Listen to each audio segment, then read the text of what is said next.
नमस्कार, TV 27 news देख रहे हैं आप और मैं हूं आपके साथ नीरज द्विवेदी। अब तक आपने तबेलों में भैंस बंधे देखा होगा, जहां गोबर, भैंस, भूसा इधर उधर पड़ा रहता है और यहां आम आदमी खाना खाने से बचता है। लेकिन एमपी अजब है और गजब भी है। वो इसलिए क्योंकि रीवा जिले में भैंस के तबेले में बनाई जा रही थी खूबसूरत मिठाइयाँ और मिलावट से मुक्ति अभियान के तहत खाद्य विभाग की कार्रवाई के दौरान इसका भांडाफोड़ हुआ है, जिसे देखकर आप भी हैरान रह जाएंगे। क्या है पूरा मामला, इस रिपोर्ट में आइए हम आपको विस्तार से बताते हैं। दरअसल रीवा में मंगलवार शाम खाद्य सुरक्षा विभाग की टीम को मुखबिर से रानी तालाब इलाके में नकली मिठाई तैयार किए जाने की सूचना मिली थी। सूचना के आधार पर टीम ने इलाके में छापेमार कार्रवाई की। जांच में सामने आया कि झारखंड निवासी मनोज साव अपने साथियों के साथ मिलकर यहां मिठाई तैयार कर रहा था।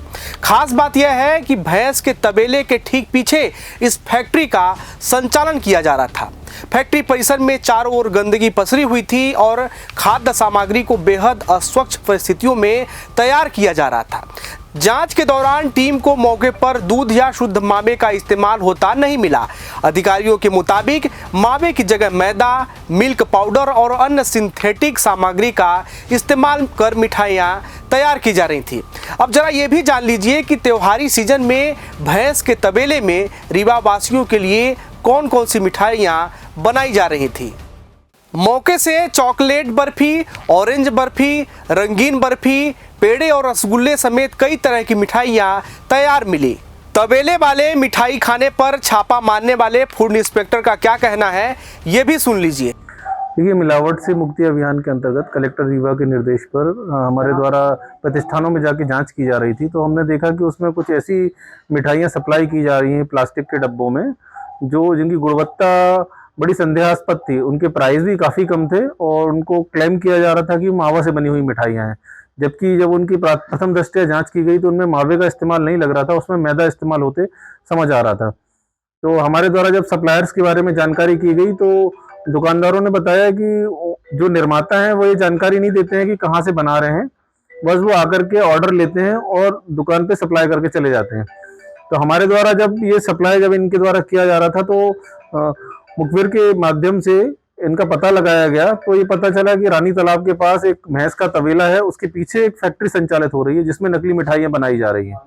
तो हमने जब हमारी टीम के साथ यहाँ पे छापा डाला तो पता चला कि मैदा, ग्लूकोज, इसको मिलाकर के आपको जो भी मिठाई बनवानी है इनको ऑर्डर दीजिए। आप अलग अलग कलर की मिठाइयाँ, चाहे आप चॉकलेट बर्फी बनवाना चाहते हैं, येलो कलर की ये बर्फी बनवाना चाहते हैं, या बर्क वाली बर्फी बनवाना चाहते हैं, मिल्क केक बनवाना चाहते हैं, पेड़े, आप जो भी मिठाई का ऑर्डर देंगे ये तैयार कर देते हैं।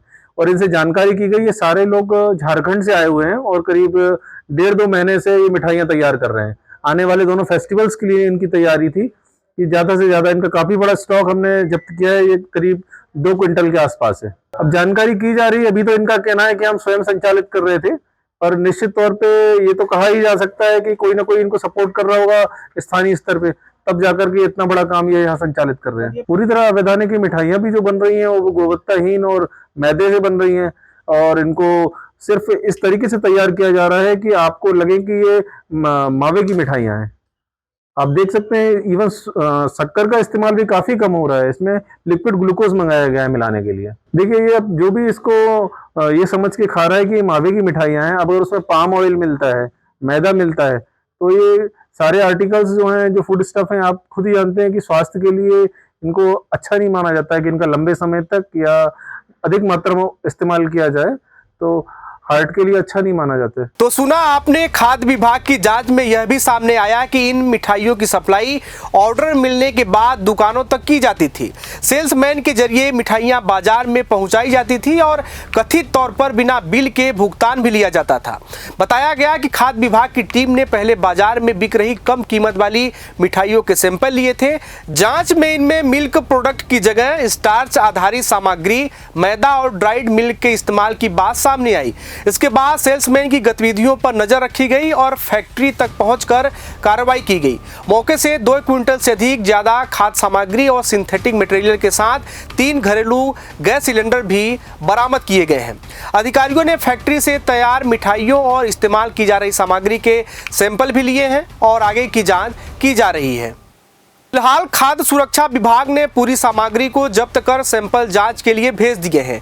जांच रिपोर्ट के आधार पर आगे की कार्रवाई सुनिश्चित की जाएगी। अधिकारियों के मुताबिक खाद्य सुरक्षा मानकों का उल्लंघन पाए जाने पर फैक्ट्री का लाइसेंस निरस्त किया जाएगा। त्योहारों से पहले हुई इस कार्रवाई ने मिलावटी मिठाइयों की सप्लाई को लेकर एक बार फिर गंभीर सवाल खड़े कर दिए हैं। आज के लिए फिलहाल इतना ही। देश दुनिया और अपने आसपास की तमाम खबरों को देखने के लिए देखते रहिए TV27 न्यूज़। नमस्कार।